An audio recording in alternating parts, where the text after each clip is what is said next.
না আলহামদুলিল্লাহ।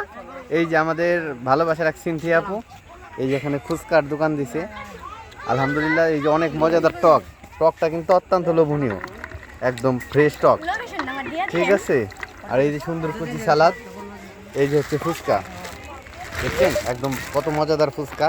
যারা ফুচকা ভালোবাসেন তারা চলে আসুন এই যে আমাদের সিনথি আপুদের দোকান, ঠিক আছে। এটার লোকেশন হচ্ছে প্রেমতলা। এই যে হচ্ছে একটা গাছ, এই যে গাছ। আর এইটা হচ্ছে যে পুশিকার রোড, এই যেটা হচ্ছে পুশিকার রোড। আর এই যে একটা মাদ্রাসা, ঠিক আছে, ওই যে পাশে হচ্ছে পুশিকা। তো যারা ফুচকা খেতে ভালোবাসেন তারা এই যে দোকানে চলে আসেন। আপু, আপনার দোকান কয়টা থেকে কয়টা পর্যন্ত খোলা থাকে? 4টা থেকে 6টা পর্যন্ত। 4টা থেকে 6টা পর্যন্ত। যারা ফুচকা খাবেন, ঠিক আছে, তারা চলে আসেন আর দেরি না করে। ফুচকা কয় টাকা প্লেট? 20 টাকা। 20 টাকা প্লেট। যাই হোক আলহামদুলিল্লাহ। এই যে কেমন লাগতেছে শোনা?